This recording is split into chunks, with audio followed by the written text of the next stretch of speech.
Listo, doctor. Listo, ok. Bueno, muchas gracias por la invitación a esta charla, para dar esta charla.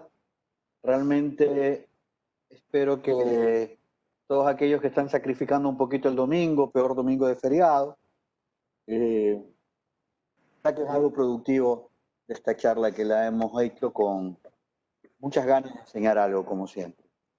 Bien, vamos a hablar algo del tratamiento del glaucoma, ese es el tema inicial.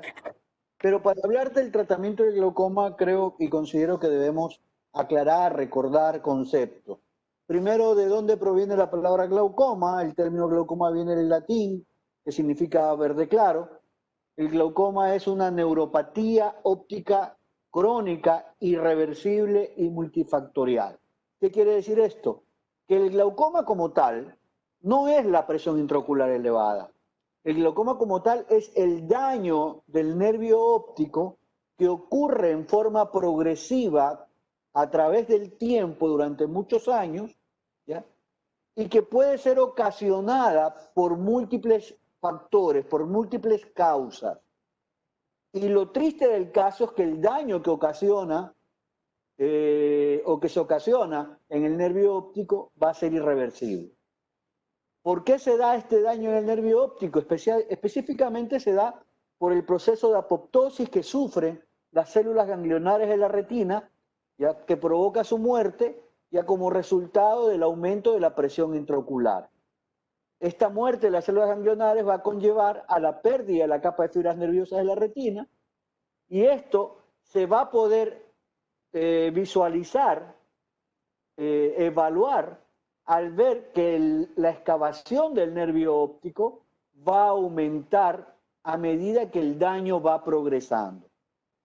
Y esto funcionalmente se va a reflejar en defectos en el campo visual que, si no se le da el tratamiento adecuado, pueden evolucionar hasta llegar a la ceguera de nuestros pacientes. En muchos de los casos, esta patología va a estar asociada al aumento de la presión intraocular. Sin embargo, existen pacientes que pueden tener glaucoma sin tener la presión intraocular elevada, lo que nosotros denominamos glaucoma de tensión normal o glaucoma normotensivo. Recordemos que el glaucoma se lo ha clasificado en glaucoma primario de ángulo abierto, que es el más frecuente. Aproximadamente el 55% de los casos de glaucoma corresponden a este tipo. El glaucoma de ángulo estrecho o con cierre angular, que se da en el 12% de los casos, el glaucoma secundario en el 30% y el glaucoma congénito en el 3% de los casos. Recordemos un poquito cómo es la fisiopatología del humor acuoso, que es el que está implicado en este proceso de glaucoma. ¿Por qué se da y cómo se da el aumento de la presión intraocular? Bien, recordemos que el humor acuoso se va a formar en el cuerpo ciliar, especialmente en el epitelio pigmentado del cuerpo ciliar. El cuerpo ciliar está situado en la cámara posterior, por detrás del iris, y cumple funciones importantes como es la acomodación del cristalino. Entonces, aparte de eso, decía que las células pigmentadas van a producir el humor acuoso en esta cámara posterior, y este humor acuoso va a viajar y a través de la pupila pasa a la cámara anterior, donde va a ser drenado en la malla trabecular. Justamente el trabéculo, la malla trabecular, es el principal punto de drenaje del humor acuoso. La mayor cantidad de humor acuoso se drena por esta vía, la vía trabecular, existiendo otra vía a la que le corresponde una mínima cantidad del drenaje del humor acuoso, que es la vía uveoescleral. Aunque estamos hablando que el trabéculo es la principal vía de drenaje del humor acuoso, es también la causa por la cual este drenaje no se lleva a cabo, cuando está obstruido o no está cumpliendo adecuadamente su función. Y entonces esta pequeña vía uveoescleral puede ser la diferencia en el momento de controlar un drenaje adecuado del humor acuoso. Entonces así tenemos que en un paciente que tiene glaucoma, esta vía trabecular no está funcionando al 100%.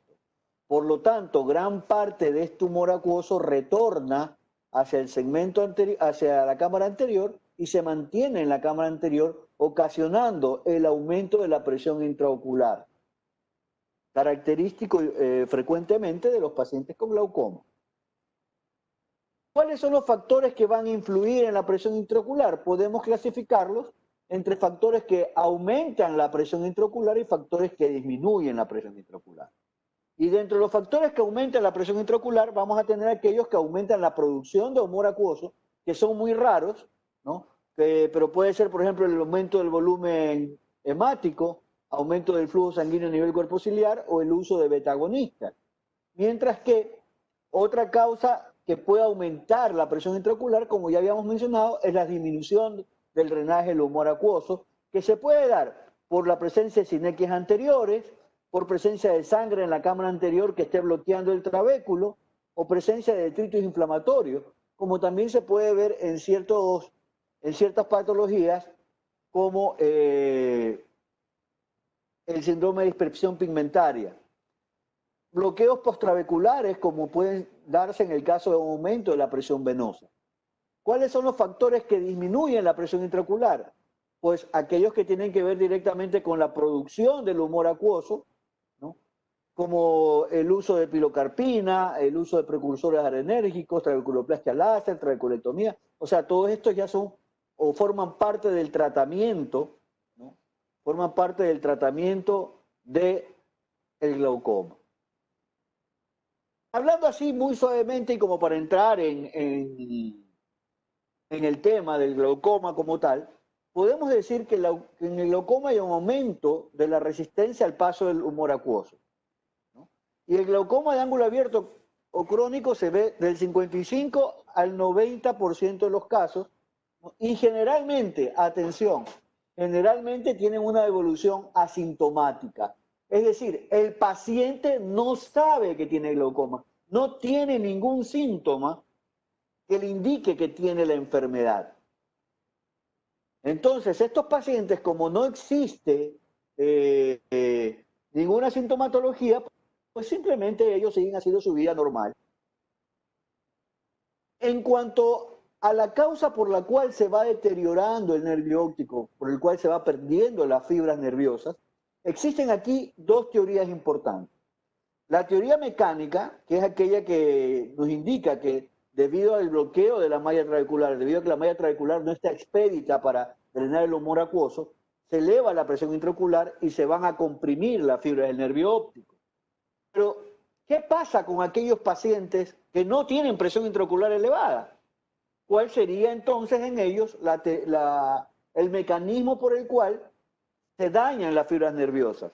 Entonces se habla de la teoría isquémica, en que estos pacientes presentarían mala perfusión sanguínea a nivel de la cabeza del nervio óptico y esa sería la causa principal por la que se lesionan las fibras de la capa nerviosa de la retina. Entonces podemos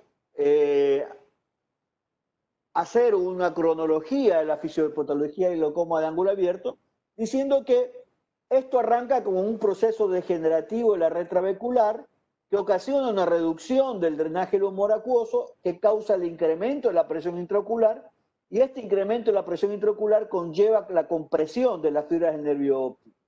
Esta compresión de las fibras del nervio óptico va a causar cambios en el nervio óptico y estos cambios en el nervio óptico se van a reflejar en alteraciones en el campo visual. Retomando entonces ahora, ¿qué características clínicas va a tener el paciente con glaucoma? Pues como dije, los síntomas son muy escasos, ya que la visión, que es uno de los síntomas que más referencia o que más toma en cuenta un paciente, generalmente está indemne hasta las fases tardías. ¿Qué quiere decir esto? Que nuestro paciente puede ver 20/20 todo el tiempo, inclusive en las etapas tardías, el paciente puede seguir teniendo una visión de 20/20. Una visión tubular, pero 20/20, ¿no? En algunas ocasiones hay pacientes que pueden referir cefalea, ¿ya? Pero generalmente la evolución va a ser insidiosa, progresiva e indolore inicialmente. Pero hay sí ciertas características que tenemos que tener en cuenta cuando evaluamos a un paciente en general. Primero, si bilateralmente yo encuentro que hay una diferencia importante o relativamente importante entre la excavación del ojo derecho y del ojo izquierdo, entonces esta simetría nos va a hacer pensar a nosotros o nos va a hacer clasificar a este paciente como un paciente sospechoso de glaucoma. Entonces, ¿qué es lo que yo tengo que examinar en mi paciente para establecer si este paciente sospechoso de glaucoma, que tiene esta simetría, es o no es glaucomatoso? Pues tengo que analizar el estado del nervio óptico, ¿sí? Ver si el tamaño de la excavación, la relación copa-disco es importante, medir la presión ocular, generalmente son hipertensos, tienen la presión elevada, y determinar si hay o no afectación del campo visual. Y generalmente las características más importantes de la alteración del campo visual van a ser los defectos arciformes o arcuatos.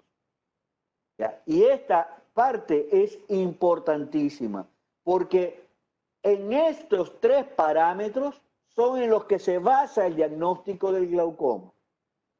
Actualmente existen otros métodos diagnósticos o de ayuda diagnóstica, como la tomografía de coherencia óptica o la gonioscopía, que son importantes realizarla. La gonioscopía nos va a permitir determinar si el glaucoma es de ángulo abierto o de ángulo estrecho. La tomografía de coherencia óptica nos puede determinar el grosor de la capa de fibras nerviosas con mucha acuidad, pero la base para diagnosticar glaucoma son estos tres parámetros: el estado del disco óptico, la tensión ocular y el campo visual. Entonces, ¿cómo hacemos la valoración del nervio óptico? La valoración del nervio óptico la podemos hacer a través de la oftalmoscopía directa, cuando realizamos el fondo de ojo, y para eso utilizamos el oftalmoscopio directo. Podemos hacer la oftalmoscopía indirecta o biomicroscopía del polo posterior, que lo podemos hacer con un oftalmoscopio indirecto o con la lámpara hendidura y ayudados por un lente que puede ser el lente de Goldman o un lente de 78 o 90 dioptrías, podemos hacer este examen. En la actualidad, por ejemplo, debido a la pandemia que tenemos por COVID, el acercarnos mucho a los pacientes durante la oftalmoscopía directa no es lo más adecuado.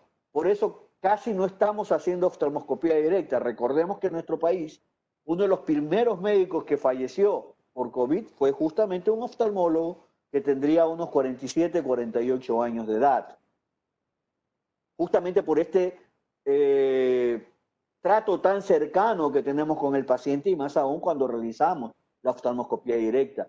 Por esa razón, ahora estamos optando más por enviar a realizar fotografías del fondo de ojo, que entre comillas considero yo que es lo ideal, porque nos permite evaluar el fondo ocular de una forma amplia, tranquila y relajada, para poder examinar cada detalle del fondo de ojo de nuestro paciente. Aunque en este caso específico lo que nos interesa es evaluar el estado del nervio óptico que vemos aquí y su relación copa-disco. Entonces, ¿qué es lo que voy a ver una vez más en la valoración del nervio óptico? Pues voy a ver la excavación papilar, si hay palidez o no hay palidez en zonas del nervio óptico, y analizar los diámetros del mismo.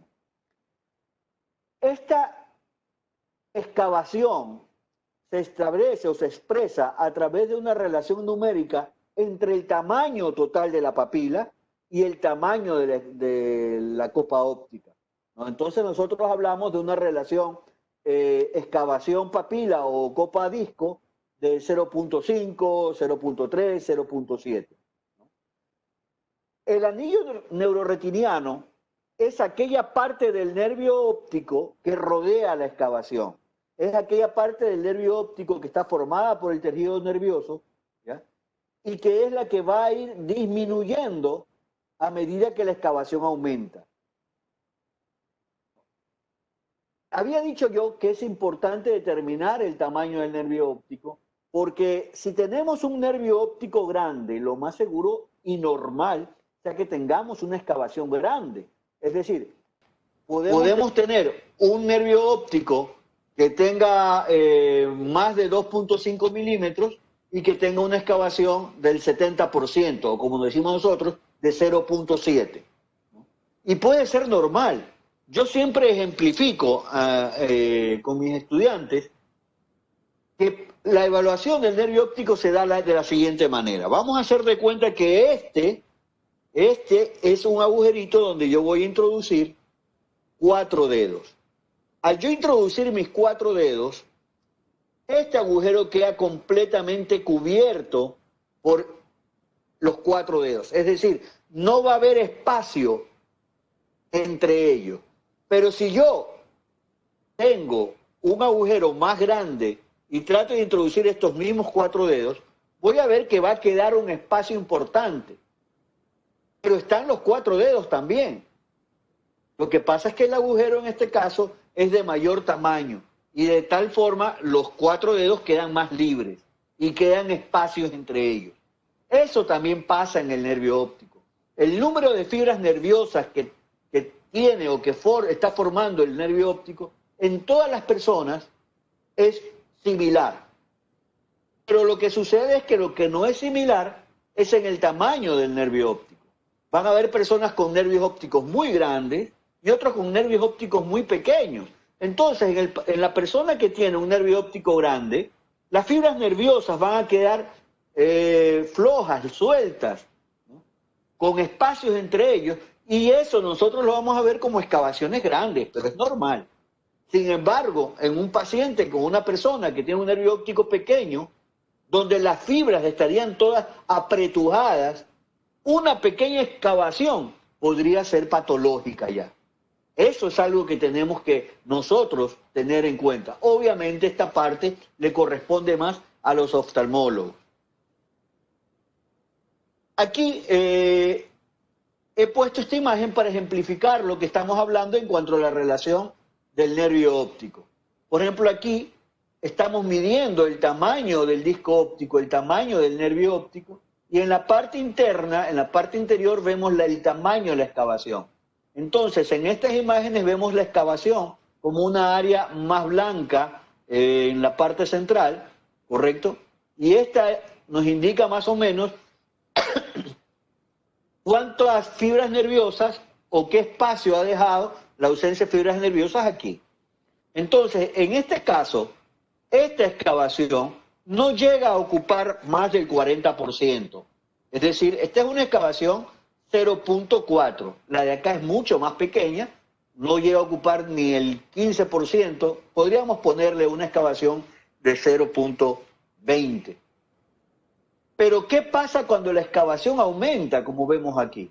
O sea, el tamaño del disco es el mismo, pero la excavación ha aumentado, es mucho más grande que la anterior, como la visualizamos acá. Acá ya estamos hablando de una excavación que ocupa cerca del 60%, y en el de acá es una excavación que ocupa el 70% por lo menos.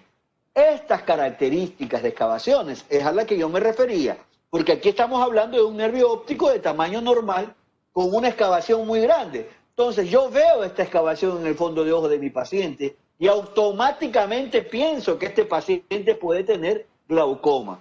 Más aún si veo que la excavación de un ojo es como esta, una 0.4, y veo que la del otro ojo es de 0.7. Es decir, una asimetría importante. Este paciente, para mí, es sospechoso de glaucoma hasta que se demuestre lo contrario. En el caso ya de glaucoma establecido y avanzado, vamos a ver que prácticamente ya no existe el que se llama el anillo neuroretinal. Esta parte del nervio óptico sano ya casi no existe, es mínima, ¿no? Y en el ejemplo final ya vemos que la excavación y el nervio óptico son una sola cosa. Es decir, ya anillo neuroretinal prácticamente no hay. El segundo parámetro que habíamos dicho que teníamos que evaluar era la presión intraocular. Se habla de que la presión intraocular media está en aproximadamente 16 milímetros de mercurio, ¿ya? Se acepta que el tope máximo superior puede ser 21, aunque cuando ya tengo yo un paciente que está en este límite superior, yo automáticamente en ese paciente ya lo pongo como sospechoso de glaucoma. ¿Por qué? Porque tenemos que recordar que la presión intraocular no es lineal. Es decir, la presión intraocular no es igual durante todo el día. La presión intraocular es ondulatoria. Hay horas en las que la presión intraocular es más alta y en otras en que es más baja. Si, por ejemplo, yo encuentro un paciente que tiene una presión intraocular baja, por ejemplo, en horas de la mañana o tarde, entonces yo tengo que pensar que ese paciente va a ser mayor en un horario diferente y por ende ya es sospechoso de glaucoma. Y esto yo lo correlaciono con la presión, con los cambios del nervio óptico y los cambios del fondo del ojo. Tenemos que recordar que existe el glaucoma de tensión baja normal, donde la presión intraocular puede estar normal, ¿correcto? Y de eso se ve, por ejemplo, en qué pacientes yo sospecho de un glaucoma de baja tensión o normotensivo. Pacientes que tienen problemas vasoespásticos, pacientes migrañosos, pacientes que tienen miopía alta o hipotensión arterial. Cuando yo ya estoy seguro, yo ya digo, este paciente tiene glaucoma, cuando la presión que yo estoy tomando está en parámetros como de 26 milímetros de mercurio, ¿correcto?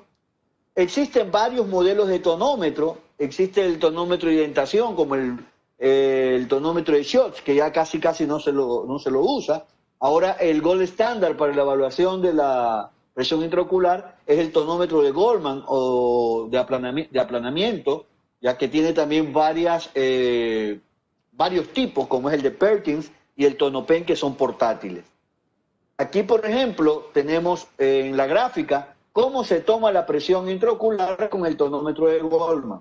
Pero hay algo que tener en cuenta y es algo que nos tiene que preocupar, que nos tiene que causar un poco de cuidado en el momento de evaluar a un paciente y decirle usted tiene o no tiene glaucoma.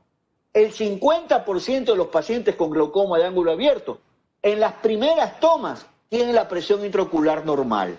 Ojo, el 50% de los pacientes con glaucoma de ángulo abierto tienen la presión intraocular normal cuando son examinados por primera vez. Y ojo también con algo importante, la presión intraocular con el tonómetro de Goldman no es completamente exacta, ya porque sabemos que el grosor de la córnea puede modificar esta presión intraocular. Es decir, pacientes que tienen córneas muy gruesas pueden presentar presiones intraoculares más altas de lo que son realmente, o pacientes con córneas más delgadas van a tener presiones más bajas de lo que realmente la tienen. Entonces, este factor es importante tenerlo en cuenta en el momento de la evaluación de la presión intraocular de nuestros pacientes. Como había dicho, una sexta parte de los pacientes que tienen nervios ópticos de aspecto glaucomatoso y van a tener cambios en el campo visual, también van a presentar una presión intraocular menor a 21 milímetros de mercurio, por lo tanto hay que poner mucha atención. A pesar de que el incremento de la presión intraocular es o juega el papel más importante sobre el daño papilar, en algunos casos no es necesario, repito una vez más, que la presión intraocular esté elevada para decir que nuestro paciente tiene glaucoma. Recordemos que existe el glaucoma de tensión normal. El tercer parámetro, la tercera base, el tercer pilar sobre el que se asiente el diagnóstico de glaucoma son justamente los cambios del campo visual, las alteraciones campimétricas. ¿Cuándo van a aparecer las alteraciones campimétricas? Las alteraciones campimétricas ya aparecen cuando el nervio óptico presenta un deterioro importante, cuando el 50% de las fibras del nervio óptico ya presentan alteraciones.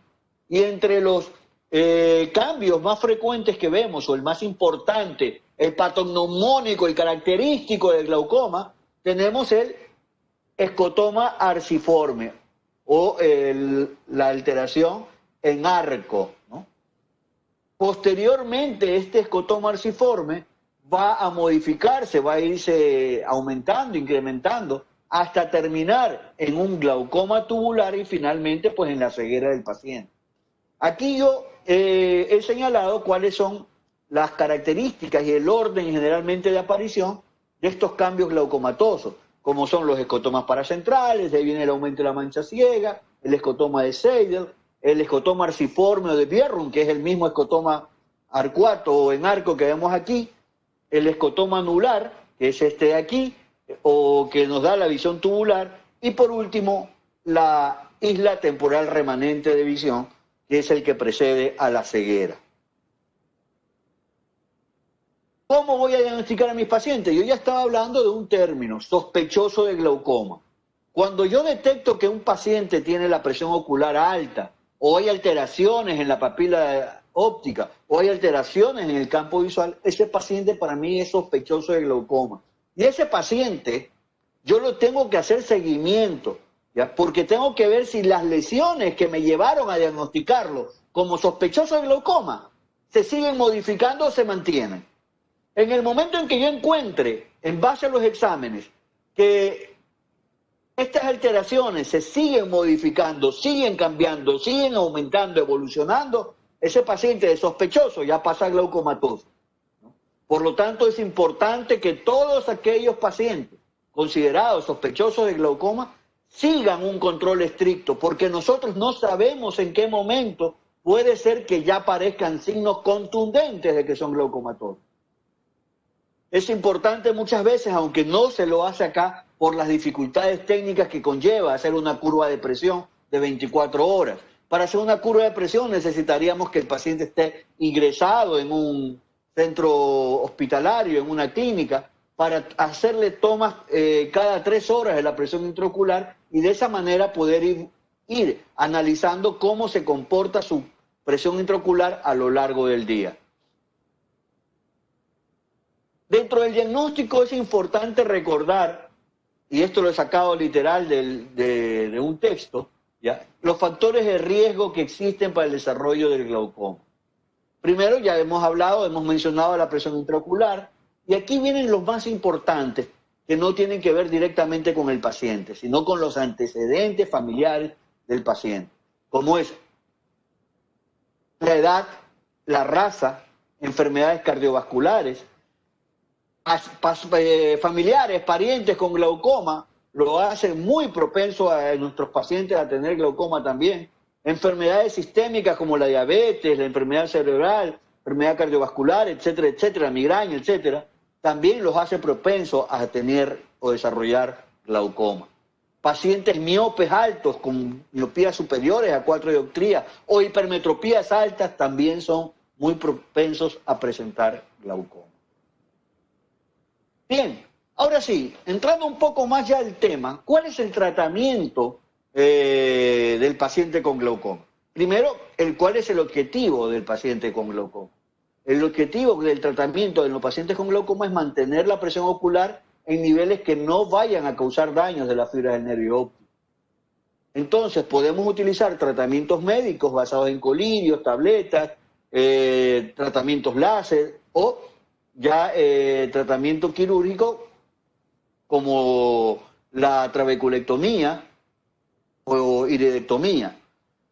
El tratamiento de nuestros pacientes con glaucoma siempre va a ser continuo, va a ser permanente, va a ser prolongado, ¿no?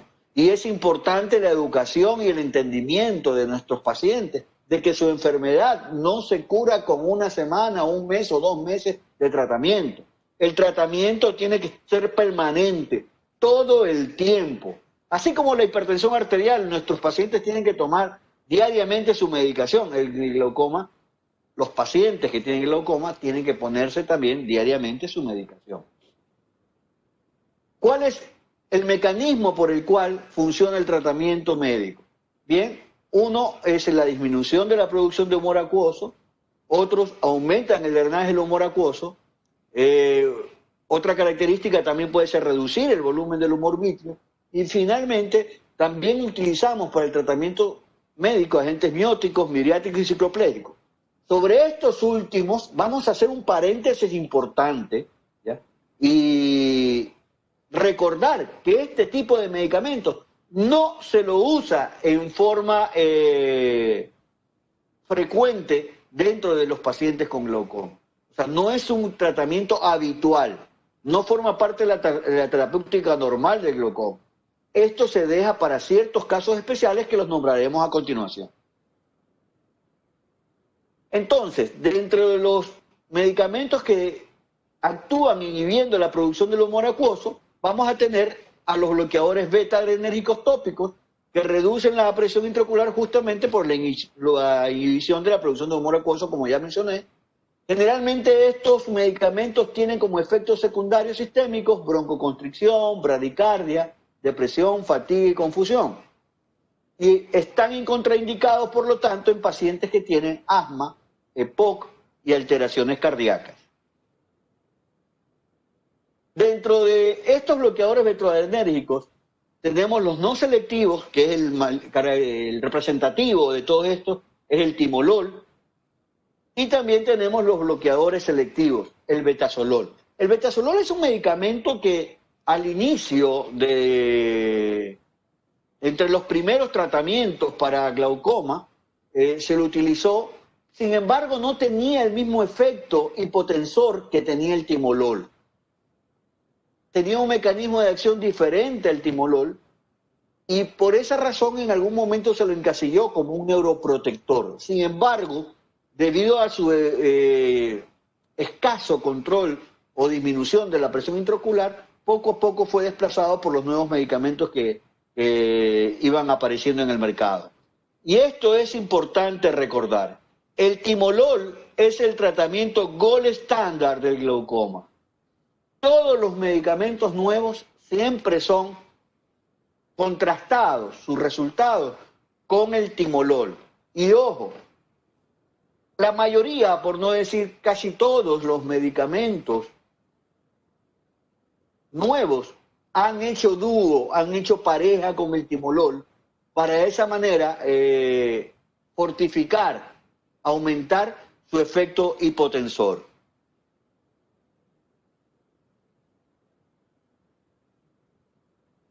Dentro de el grupo de inhibidores de la producción del humor acuoso también tenemos a los agonistas alfa-2 adrenérgicos, es decir, simpático-miméticos, que van a actuar disminuyendo la producción de humor acuoso, pero también existen algunos que aparte de eso mejoran el drenaje del humor acuoso. Vamos a hablar primero de la apraclonidina. La apraclonidina actúa específicamente disminuyendo la presión intraocular por disminución de la producción de humor acuoso. Esta no tiene efecto sobre el drenaje del humor acuoso. Tiene como efectos secundarios taquifilaxia y puede producir también reacciones alérgicas. Otro agonista alfa-2 adrenérgico es la brimonidina. Generalmente este medicamento va a actuar en forma temprana impidiendo o disminuyendo la producción de humor acuoso, pero después también va a actuar aumentando su drenaje a través de la vía uveoscleral.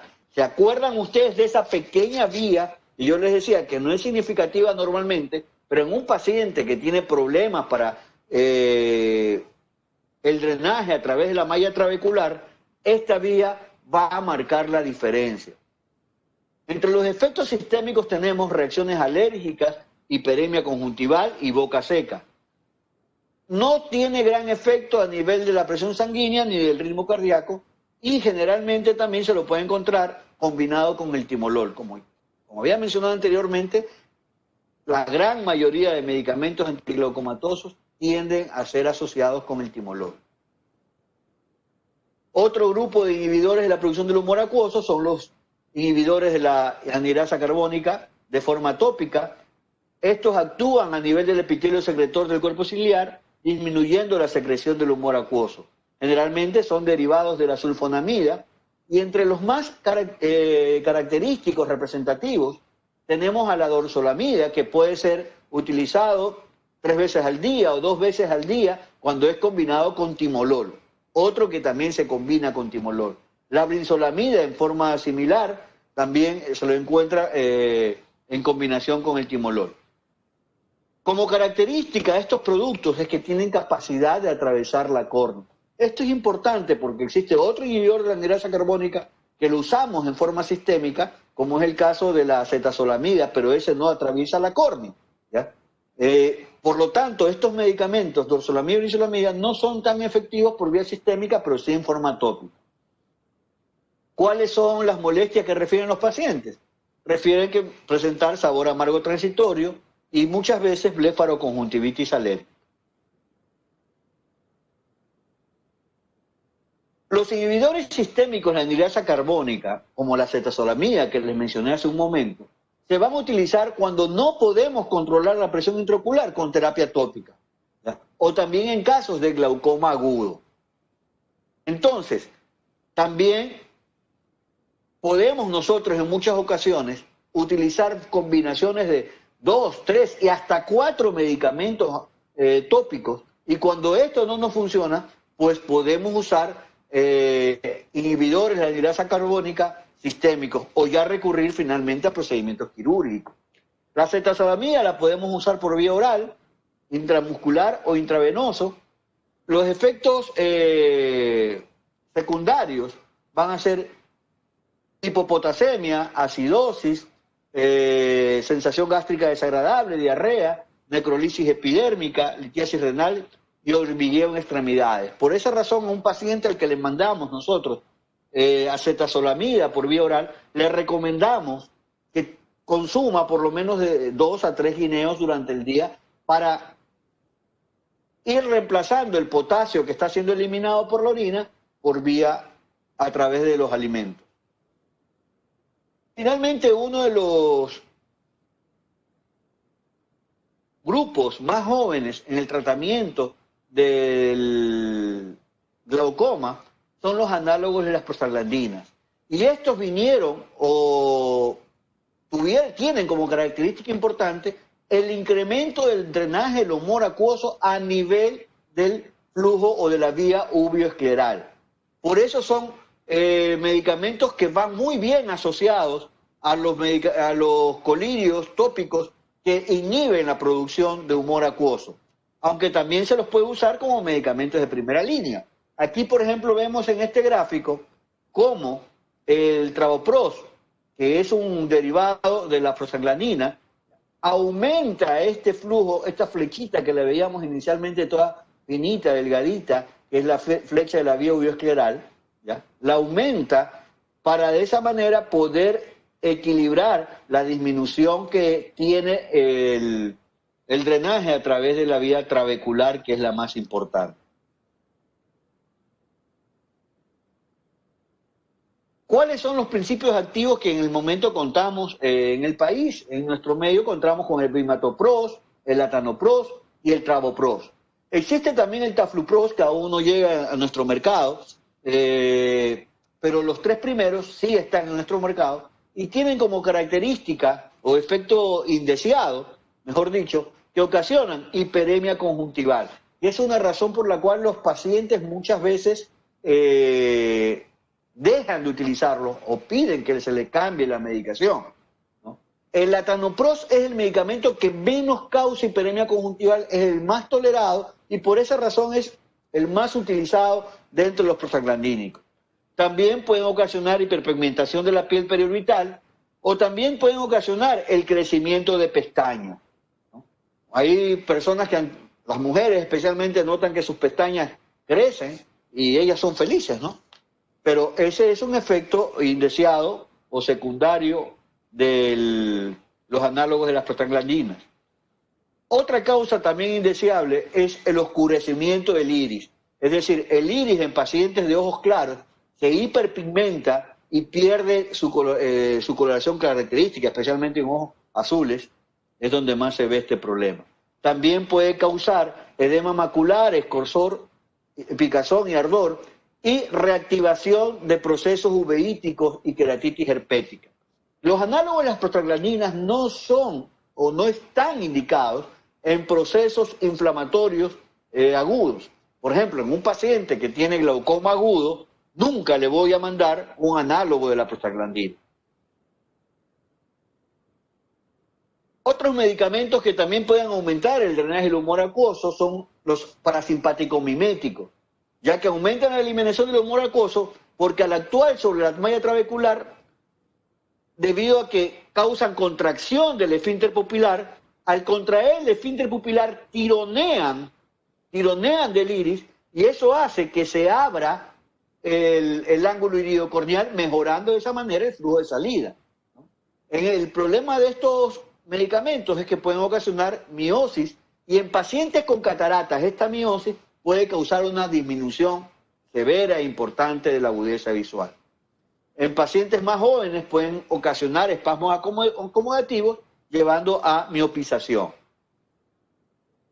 El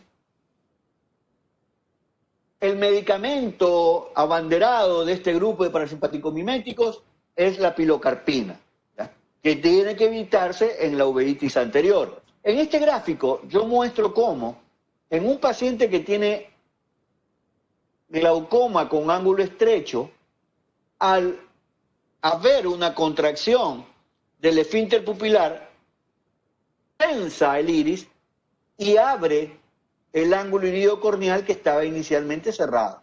Claro, la apertura de ese ángulo iridocorneal no va a ser como la que vemos en este gráfico, ya que es espectacular, pero sí es más o menos, mejor dicho, es importante. Esto simplemente es para ejemplificar el mecanismo de acción de la pilocarpina. Finalmente, dentro de los que intervienen directamente en el control de la presión intraocular, tenemos aquellos que causan reducción del volumen del humor vítreo. Estos ya son los agentes hiperosmóticos que van a disminuir la presión intraocular porque al hacer hipertónica la sangre van a causar la eliminación del agua, del líquido del humor vítreo, y al causar la contracción del humor vítreo, ¿no?, disminuye la presión intraocular, ¿ya?, y de esa manera vamos a obtener que el paciente, en el caso de glaucoma agudo, va a disminuir toda su sintomatología. Entonces, ¿cómo ayuda en la terapéutica del glaucoma agudo de ángulo cerrado y del glaucoma maligno? Cuando el cristalino se desplaza hacia adelante, en estos casos, miremos aquí, en el glaucoma maligno o en el glaucoma de ángulo cerrado, este cristalino sufre desplazamiento anterior y al desplazarse anteriormente por el empuje del vitrio, va a empujar también al iris y va a causar cierre del ángulo iridocorneal. Entonces, nosotros, al administrar agentes hiperosmóticos, vamos a causar que este cristalino vaya hacia atrás y de esa manera aperturar el ángulo iridocorneal, ya que inicialmente este proceso fue el que dio como resultado el glaucoma de ángulo cerrado, que es una de las emergencias más importantes que tenemos en oftalmología. ¿Cuáles son estos agentes hiperosmóticos? Pues son la glicerina, la isosorbida, el manitol. La glicerina, que la podemos utilizar por vía oral, dándole al paciente con agua o con jugos. Hay que tener mucho cuidado en pacientes con diabetes. Dentro de los efectos adversos podemos tener náusea, vómito y dolor de cabeza. La isosorbida también se la puede dar por vía oral y tienen como ventaja que no producen calorías ni aumentan la glicemia. Mientras que el manitol generalmente lo administramos por vía intravenosa, pero tiene como efectos secundarios adversos edema de pulmón y sobrecarga vascular. Finalmente tenemos a los agentes mióticos, mediáticos y cicloplégicos, sobre los que yo decía hay que ponerle mucha atención porque sus indicaciones son muy puntuales, muy específicas. Por ejemplo, usamos para obtener contracción pupilar, ¿ya?, especialmente en el tratamiento del glaucoma de ángulo cerrado primario, ¿ya?, o por iris plano o iris plateau, como se llama. La dilatación pupilar también es importante en el tratamiento del ángulo cerrado secundario a iris bombé, ya que como se forman sinequias posteriores, al administrar midriáticos vamos a romper estas sinequias para permitir nuevamente el flujo del humor acuoso a través de la pupila.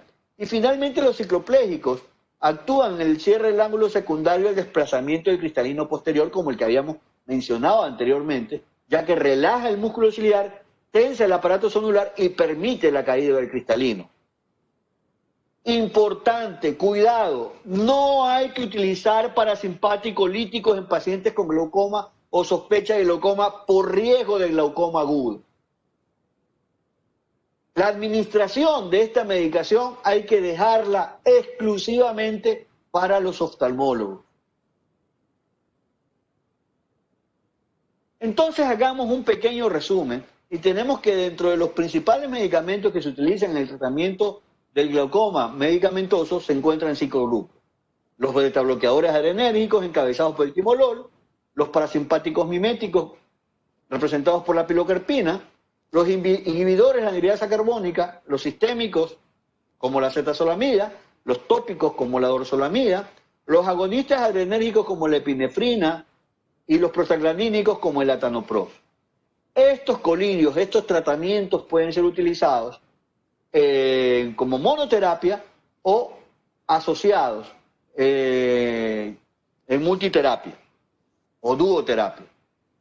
En caso de que nosotros no obtengamos resultados con el tratamiento médico, entonces ahí ya podemos empezar a pensar en dar tratamientos con láser o pasar directamente al tratamiento quirúrgico.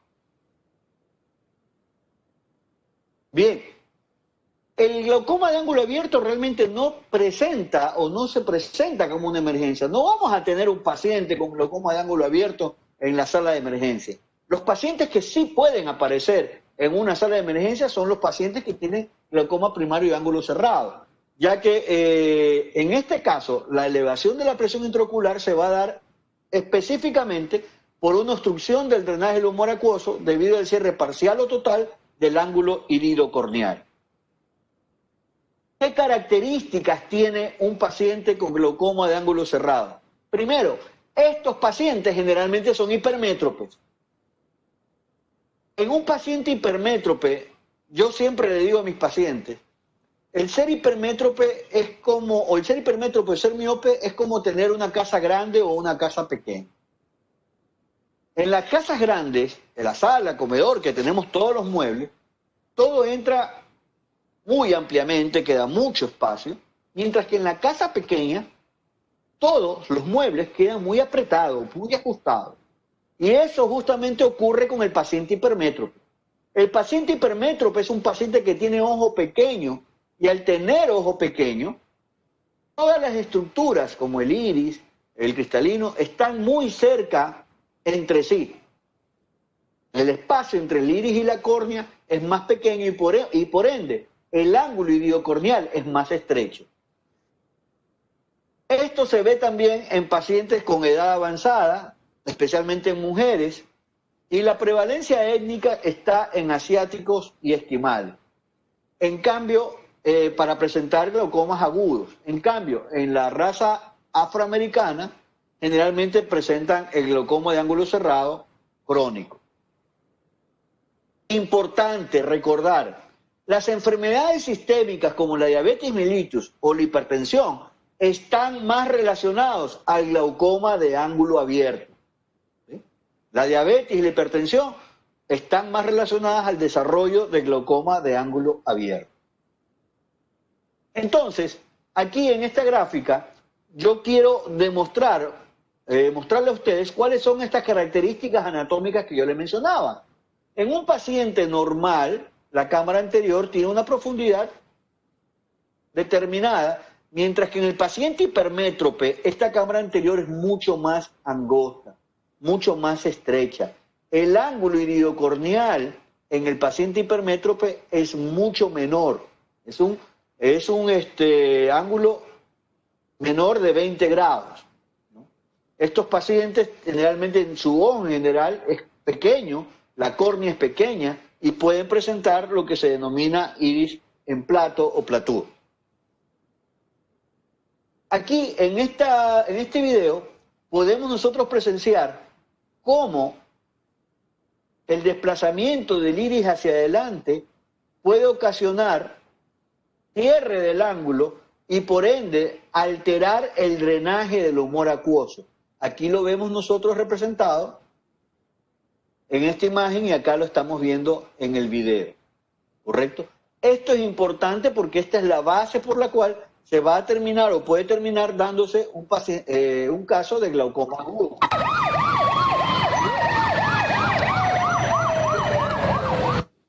vez que nos estamos divirtiendo, cuando estamos en el hospital, nos llega una ambulancia con una emergencia, pues tenemos aquí nuestro primer caso, nuestra primera emergencia. Esta es una mujer de 61 años, de raza blanca, que dice que desde anoche presenta dolor en su ojo derecho y ha notado que le ha bajado la visión con ese ojo.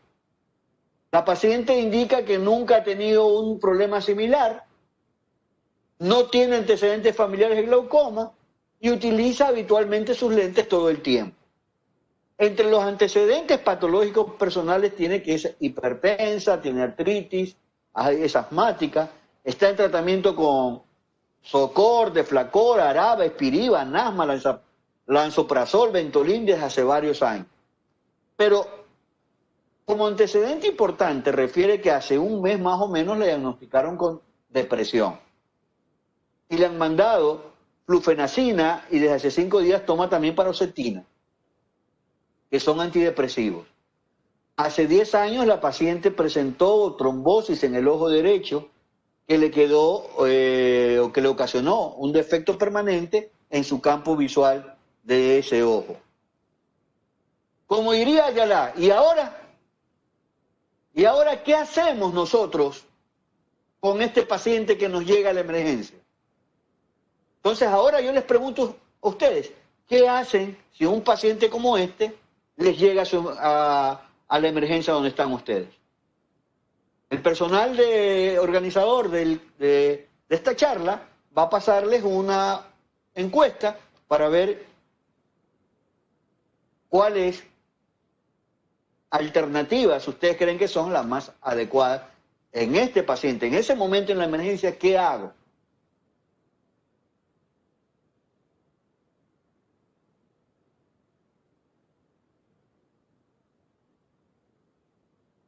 Chicos, en este momento nosotros les compartimos un link para que ustedes puedan responder y en un minuto aproximadamente estaríamos compartiendo la respuesta que más ha tenido votos.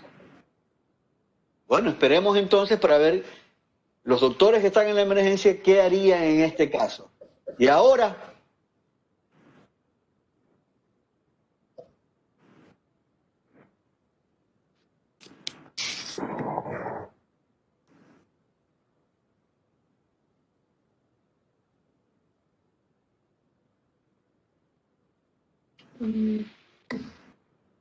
Me avisan para decir las respuestas, las más votadas.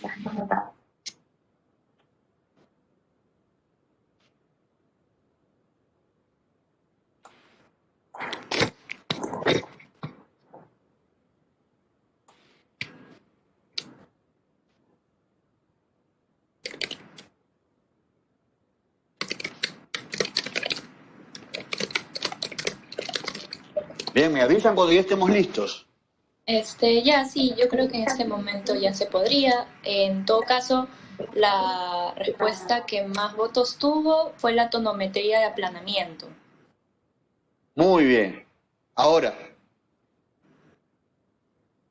yo le hago una pregunta.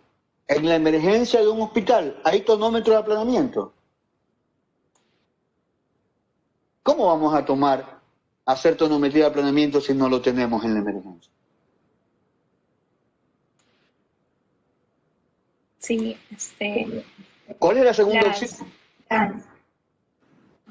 La mayoría de personas usan tonometría de aplanamiento o exámenes con lámpara de hendidura. Son las dos opciones más votadas. Pero repito, estamos en una emergencia y en la emergencia no tenemos nada de esto. Para todos los que ya están haciendo prácticas hospitalarias, saben que no hay ninguno de estos equipos oftalmológicos. Entonces, ¿yo qué hago? Yo lo que haría con un paciente es sacar mi celular. ¿Para qué saco mi celular? Para que me sirva como una lámpara y magnificar el ojo de mi paciente. Ya que no tengo una lámpara de hendidura, pero sí tengo la cámara de mi celular que me puede permitir magnificar el ojo de mi paciente y poder ver mejor las características de su problema. 1. Entonces, miren, yo puedo ver que el ojo de mi paciente presenta las características que veo ahí. Una pupila midriática media, un ojo muy rojo, con inyección ciliar. O sea, ya eso es un dato importante, ¿correcto? No puedo tomar la presión intraocular con el tonómetro de Goldman, porque no lo tengo. Entonces, ¿qué hago en ese caso? Hago lo que van a ver ustedes aquí, lo que se llama digitopresión. Digitopresión. ¿En qué consiste la digitopresión? En que con mis dos dedos índices toco el globo ocular de mi paciente para ver la tensión del mismo. Previamente, yo he hecho la misma maniobra en mi propio ojo para ver cuál es la tensión de mi propio ojo y comparar con la de mi paciente. Si mi paciente tiene la presión del ojo elevado, primero que al tocar eso va a ser muy duro, casi como que una piedra. Y segundo, el paciente se va a quejar de dolor. Entonces, de esa manera, yo puedo tomar en forma práctica la presión intraocular de los pacientes. Se llama digitopresión. O sea, estamos hablando de oftalmología en tiempos de guerra, oftalmología en la sala de emergencia. Entonces, al examen ocular, más o menos me di cuenta que el paciente tenía cuentadedos a 10 centímetros, su ojo izquierdo tenía una visión más o menos buena. Vi con mi celular que el ojo derecho presentaba enrojecimiento ciliar, había un poco de edema, ¿ya? El ojo izquierdo estaba bien y no había ni sinequias ni precipitados queráticos. Las pupilas, como vimos, estaban en miriasis medias, parcialmente reactivas, y la digitopresión me demostró que estaba la presión intraocular elevada, especialmente en el ojo derecho. ¿Cuál fue mi impresión diagnóstica entonces? Mi impresión diagnóstica es entre uveitis, glaucoma de ángulo estrecho, glaucoma agudo secundario, al uso de antidepresivos. Descarto uveitis porque, como dije anteriormente, no había precipitados queráticos importantes, ¿no? Entonces yo descarto la uveitis y me quedo con estos tres últimos. Puede ser que mi paciente ya haya tenido un glaucoma de ángulo estrecho, que el uso de antidepresivos ocasionó que la pupila se dilate un poco y esa dilatación causó el cierre angular y me causó el glaucoma agudo. De ahí la importancia de una vez más repetir que no se debe usar medicamentos que causen dilatación pupilar. Están contraindicados, completamente contraindicados los parasimpáticos líticos. Entonces, esta paciente, ya tengo el diagnóstico, pues voy a comenzar el esquema de tratamiento. Ya habíamos visto los diuréticos osmóticos, uso manitol o acetazolamida para bajar la presión intraocular. ¿Por qué mecanismo? Por la disminución del volumen vítreo. Doy corticoides tópicos para desinflamar un poco, administro pilocarpina también para de esa manera controlar el bloqueo pupilar, rompo el bloqueo pupilar y disminuyo la inflamación. Puedo utilizar fármacos hipotensores tópicos, los de primera línea, beta bloqueantes o los alfa-2 agonistas, ya sea el timolol, ¿ya? Y también me pongo a analizar en los factores anatómicos que tiene mi paciente. Porque como este paciente ya tenía glaucoma de ángulo estrecho, quiere decir que este paciente me puede repetir este cuadro. Entonces tengo que pensar en la posibilidad, que ya no seré yo en la emergencia, sino el oftalmólogo, de hacer una iridotomía o cirugía con láser. Y estos procedimientos hay que hacerlo en ambos ojos. ¿Por qué? Porque generalmente ambos ojos tienen la misma predisposición. Hasta aquí hago una pregunta. ¿Hay alguna duda, algún comentario sobre este caso?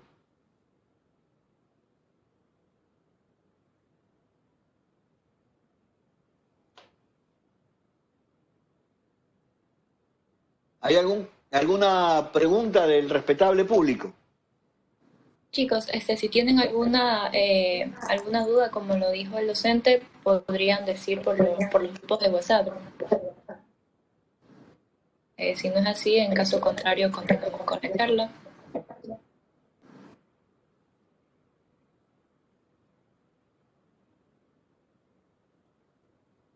No hay nada. No, ok. Ok, Ninguna. seguimos entonces. Entonces aquí tenemos el resumen de este paciente. Un ojo rojo doloroso, ¿ya? Paciente mayor de 50 años, hipermétrope, refiere a disminución de agudeza visual, dolor ocular, miriasis media reactiva, lagrimeo, el globo ocular está duro, la presión intraocular está elevada, y el tratamiento, pues, que lo hacemos en base a amióticos, betabloqueantes, acetazolamida o manitol, corticosteroides tópicos para reducir la inflamación. Ahí está resumido todo el caso que acabamos de ver, tanto en su diagnóstico como en su tratamiento. Bien, sigamos. Entonces ya habíamos hablado nosotros de los tratamientos medicamentosos y nos tocaba abordar los tratamientos quirúrgicos. Dentro del tratamiento quirúrgico tenemos la iridotomía láser, la trabeculoplastia láser, la trabeculectomía, el implante valvulado, la ciclodestrucción y otros más. En cuanto a la iridotomía láser, es una cirugía en la cual, utilizando el láser de argón o jack, realizamos una pequeña perforación en la periferia del iris para que por ahí pueda fluir libremente el humor acuoso, ¿correcto? Entonces, ese pequeño agujerito queda como el que estamos viendo aquí, señalado por la flecha. Este agujerito es el que nos va a permitir que en caso de que la pupila se llegue a sinequear, a pegar con el cristalino, por aquí puede fluir el humor acuoso ya libremente, e incluso así no lo haga, va a ayudar a que fluya libremente el humor acuoso por aquí. En cuanto a la trabeculoplastia láser consiste en el uso del láser para quemar tejido ya de la malla trabecular, ¿no? Y de esa manera abrir y mejorar el drenaje del humor acuoso en esta zona. Y de esa manera podemos controlar la presión intraocular. Para eso utilizamos un lente, en este caso un lente de 3 espejos como el que se usa para la gonioscopía, y con el láser disparamos directamente al trabéculo, la malla trabecular, ¿no? Causando ruptura y ampliando los espacios de la malla trabecular para que haya un mejor drenaje del humor acuoso.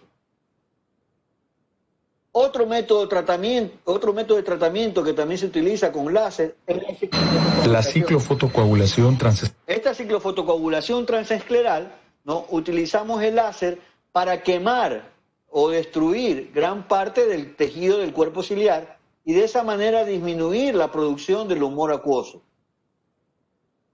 Esto se utiliza especialmente en aquellos pacientes que no han respondido a ningún otro tipo de tratamiento y son ojos que generalmente ya no tienen una función visual adecuada. En muchos casos también se puede utilizar la criocoagulación, la ciclocriocoagulación, en el cual en cambio se utiliza una punta conectada a un sistema con anhídrido carbónico, el mismo que hace que se congele la punta metálica del crío, y eso lo aplicamos a nivel del cuerpo ciliar para su destrucción también.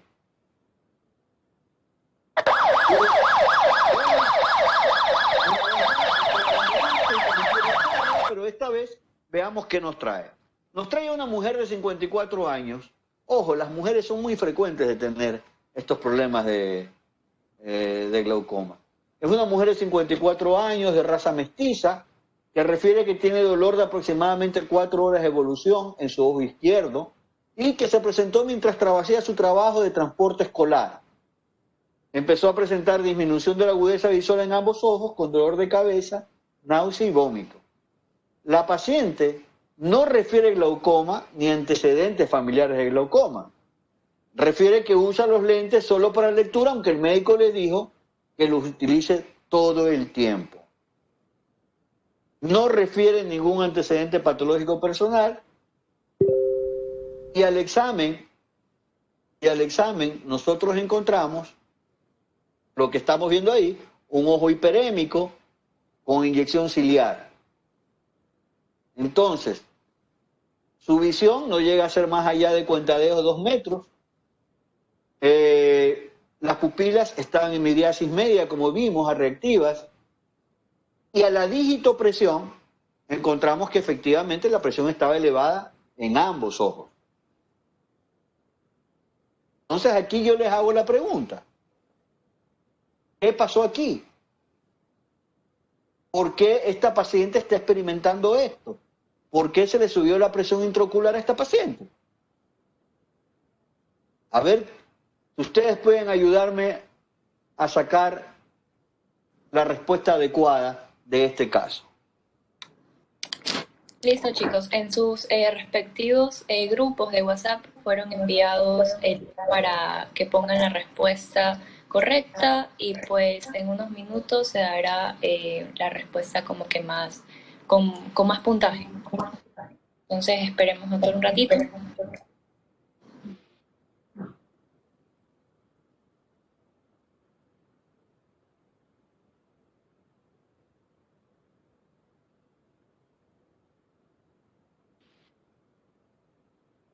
Las opciones eran A, la paciente presentó glaucoma por estrés. B, la paciente ya tenía glaucoma pero no lo sabía.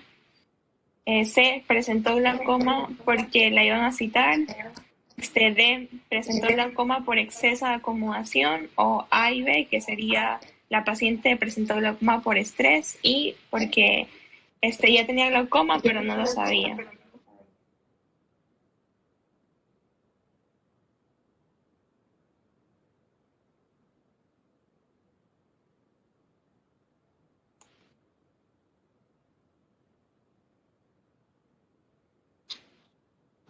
En todo caso, ya creo que podemos decir la respuesta que fue más con mayor puntaje.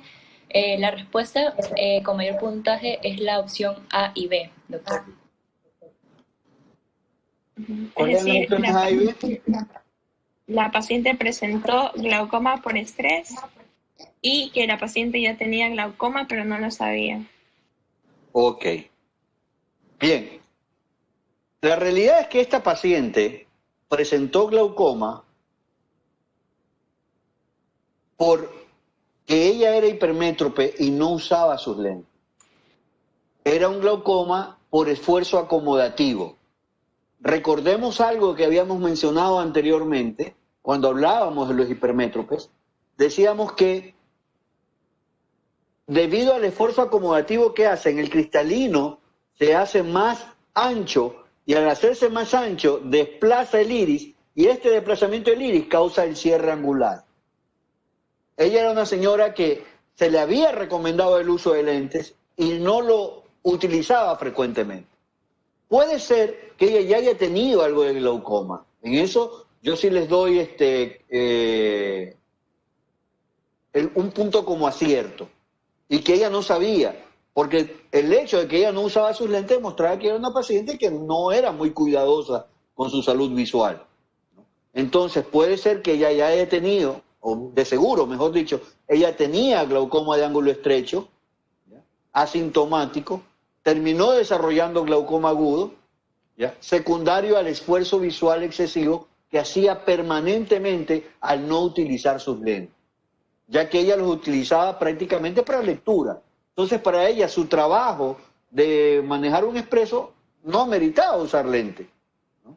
Pero cuando uno va manejando, uno no solamente está viendo de lejos, está viendo también el panel, está viendo, interactuando tal vez con los diferentes controles que tenemos en el auto, ¿no? Entonces, ella sí hacía esfuerzo visual y eso fue lo que la conllevó a presentar el glaucoma agudo. Tanto es así que el tratamiento fue muy similar al del caso anterior, pero debido a sus factores anatómicos persistentes, esta paciente terminó en una trabeculectomía más facomulsificación e implante de lente intraocular. ¿Por qué?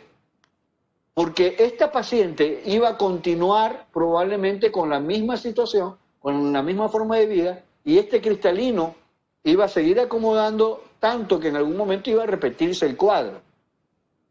Tenía cámara estrecha esta paciente, como ya vimos nosotros en una gráfica anterior, entonces era demasiado riesgo dar simplemente tratamiento, hacer una iridotomía. Aquí se justificaba ya retirar el cristalino y colocar un lente intraocular. Y justamente, hablando de la trabeculectomía, tenemos que es una intervención quirúrgica que se realiza para tratar el glaucoma ya en casos que no responde a la medicación, ¿no? Y de esa manera controlar la presión intraocular. Aquí, por ejemplo, vamos a ver un pequeño video donde podemos observar una cómo se hace la trabeculectomía, ¿no? Que la finalidad es abrir un pequeño agujero, por decirlo de una manera coloquial, a través del cual pueda salir el humor acuoso y al fluir bajar la presión intraocular. Aquí tenemos un video donde vamos a observar justamente una cirugía combinada de catarata y glaucoma como la que le realizamos a esta paciente.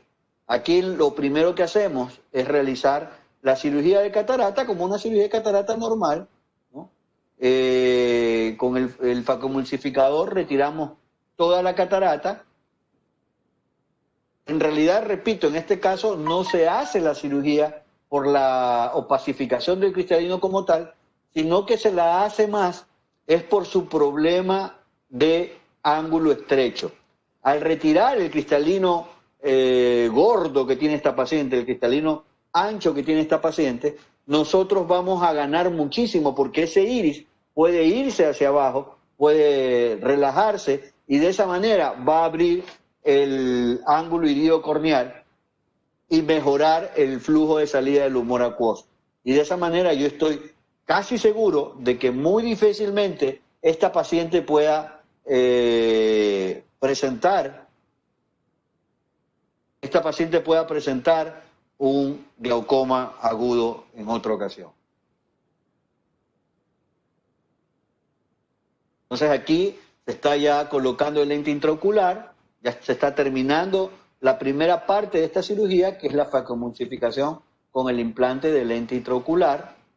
Obviamente ya esto lo realizamos, como dijimos, después de haber realizado el tratamiento médico que ustedes hayan visto. Entonces ahora sí se procede al tratamiento de la trabeculectomía. Para la trabeculectomía lo primero que se hace es exponer la esclera, ¿no? Se diseca toda la conjuntiva, se la separa, la conjuntiva y la cápsula de teno, y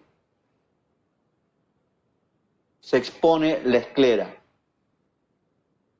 Se cauteriza la esclera en los pequeños vasos esclerales para dejarlo completamente limpio, blanco, y que no nos sangre durante el procedimiento quirúrgico.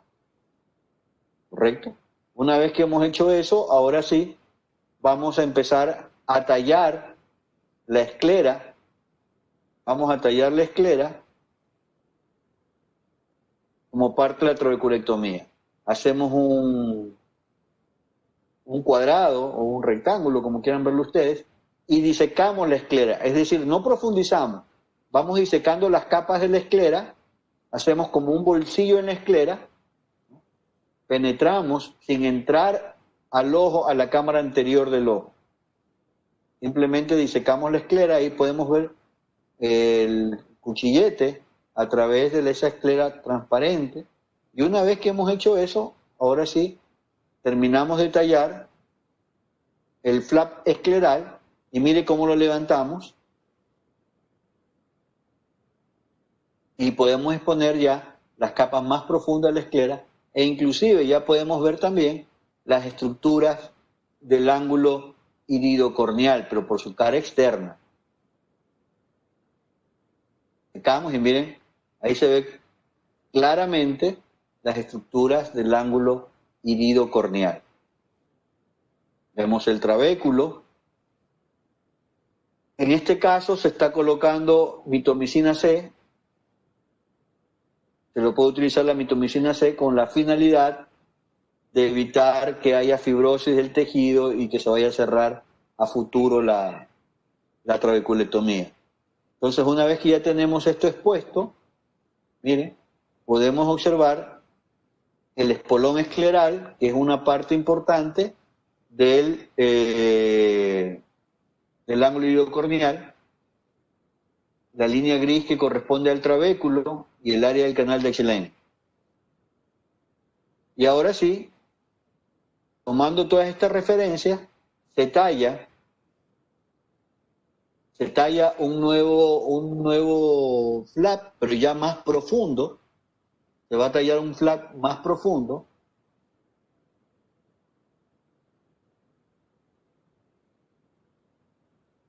Y aquí sí ya vamos a ver, dentro de un momento, cómo sale el humor acuoso, porque ya habremos abierto la cámara anterior.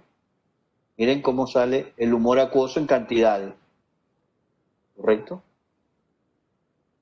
Se retira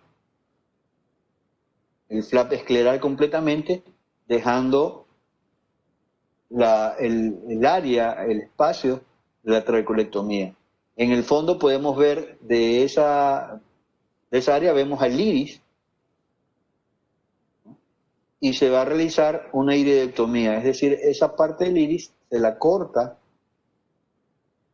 para hacer la iridectomía. Es como la iridotomía, un pequeño agujero, pero que hecho en cirugía. ¿Correcto? Bien. Se pone líquido para reformar la cámara anterior. Miren cómo está drenando el humor acuoso en esa zona. Se hace una limpieza bastante concienzuda y ahora se coloca de nuevo el flap que habíamos liberado inicialmente, ¿no? Y empezamos a cerrar el flap, empezamos a suturar el flap.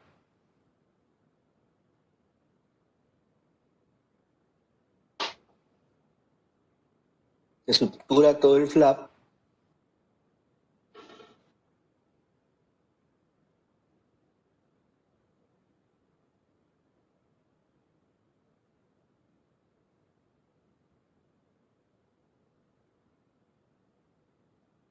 Se cierra con nylon 10-0, es un hilo demasiado delgado. Se pone un poco de líquido para reprofundizar la cámara. Miren cómo se va el iris hacia atrás, debido a que ya se está profundizando la cámara, porque prácticamente por la iridotomía había salido mucho líquido, ahorita se lo profundiza. Y de ahí se cierra la conjuntiva, con lo cual termina la cirugía.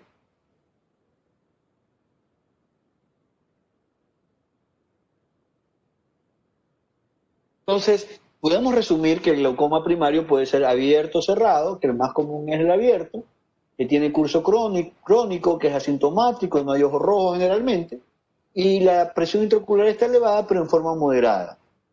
En la evaluación de estos pacientes, la córnea y la pupila es normal, y el tratamiento consiste en disminuir la presión intraocular mediante el drenaje o disminución de la producción del humor acuoso, que lo podemos realizar mediante medicamentos, o también podemos, en algunos casos, hacer tratamiento láser. En cambio, en el cerrado es muy raro, ocurre en el 5% o menos, es de inicio súbito, aquí sí hay ojo rojo doloroso, hay una elevación severa de la presión intraocular, los pacientes pueden presentar edema corneal con opacidad y constituye una verdadera emergencia oftalmológica. El tratamiento se da a base de betabloqueadores, agentes hiperosmóticos, iridotomía láser. Básicamente ese sería, en resumen, todo lo que hemos hablado en esta tarde. Y antes que venga otra ambulancia, yo mejor me voy. Muchas gracias por su atención. Yo sé que están cansados, pero siempre es bueno y alentador saber que hay mucho interés de parte de ustedes en aprender algo más de medicina. Muchas gracias a los organizadores. Sí, doctor. Por la invitación. De verdad, muchas gracias. En este momento vamos a proceder con las preguntas que se han hecho por parte de los participantes.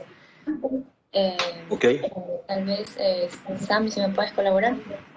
Sí, bueno, una de las preguntas es, ¿cuál es la diferencia entre la trabeculoplastía, trabeculectomía e iridectomía? Bien. Específicamente. Iridectomía es simplemente lo que vimos en la parte de la cirugía de la trabeculectomía, coger el iris y cortar un pedacito del iris, hacerle un huequito al iris en cirugía. La otra forma es hacer una iridotomía, que esa la hacemos con el jack láser, en que disparábamos y hacíamos el huequito. O sea, la ventaja de la una y la otra es que en el caso del láser no es invasivo, no entramos al interior del ojo, ¿no? Lo hacemos a través de los medios transparentes. En la trabeculectomía, que es otro procedimiento quirúrgico que se hace en quirófano, hacemos este pequeño agujerito, como lo vimos, ¿no? Hacemos este agujerito cortando un pedazo de esclera y todo lo demás, mientras que en la trabeculoplastia láser era lo que veíamos, que con el láser, que tampoco es invasivo, disparábamos y abríamos los conductos de Schlemm. O sea, esas eran las diferencias básicas. Mientras la una es invasiva, la otra no es invasiva. Ahora, normalmente los procedimientos quirúrgicos, por ser mucho más amplios, grandes, los resultados pudiesen ser mejor, pero también conlleva que hay mayores riesgos o complicaciones. Listo, doctor, gracias. Otra pregunta que tenemos es que en pacientes con uso de corticoides, que presentan ya evidencia diagnóstica de glaucoma, ¿usted sugiere cancelar el uso de corticoides o bajar las dosis de corticoides? O sea, cuando se utiliza corticoides, nosotros sabemos que pueden pasar dos cosas. Primero, la subida de la presión ocular y segundo, catarata. Pero si yo sé que el corticoide me va a subir la presión intraocular, le doy tratamiento antiglaucomatoso para controlar la presión intraocular. Porque si el paciente está usando corticoides es porque lo necesita. No lo puedo suspender si puedo manejar la presión intraocular con medicamentos. Entonces yo a ese paciente lo que hago es controles periódicos oftalmológicos, ir controlando la presión intraocular, administrar antiglaucomatosos, a manejarlo como un paciente con glaucoma, porque también yo sé que en el momento que a ese paciente le suspendan el corticoide, la presión va a volver a su estado natural. O sea, va a volver a su estado normal. Entonces no lo suspendería, simplemente trabajaría en conjunto con el oftalmólogo para que me ayude a mejorar o manejar o controlar la presión intraocular. Gracias, doctor. Listo, doctor. Otra pregunta que tenemos es, aparte de la uveitis anterior, ¿hay algún otro tipo de contraindicación para el uso de pilocarpina? Mira, la pilocarpina realmente en nuestro medio ya casi no se usa. Es más, no hay pilocarpina en el mercado, ¿ya? Porque la pilocarpina tiene como efecto secundario miosis muy marcadas, ¿no? Y estas miosis, como lo señalaba, causa miopización de los pacientes, ¿no? Vuelven miopes. Y aparte de eso, en los pacientes que tienen catarata, prácticamente su visión bajaba demasiado, ¿no? Y cuando a estos pacientes tocaba operarlos, ¿ya? Y para la cirugía necesitamos dilatar la pupila, era casi que imposible dilatarlo. Teníamos que recurrir a métodos mecánicos, a romper prácticamente el esfínter pupilar para poder acceder al cristalino y operarlo. Entonces la pilocarpina en sí prácticamente ya no está utilizada.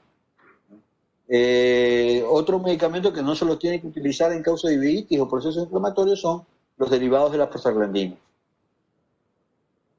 Doctor, y una persona que tiene glaucoma agudo, ¿puede ser el detonante para también presentarse una catarata o alguna otra enfermedad ocular? Mira, el problema del glaucoma agudo es que estos pacientes generalmente, en muchos casos, van a terminar en cirugía. Más que nada porque llegar a un glaucoma agudo es llegar a una situación muy severa, muy avanzada, y muchas veces esas pocas horas en que la presión intraocular está elevada causan daño muy severo a nivel del nervio óptico. Entonces, En muchos casos también, estos pacientes que presentan glaucoma agudo ya tienen catarata.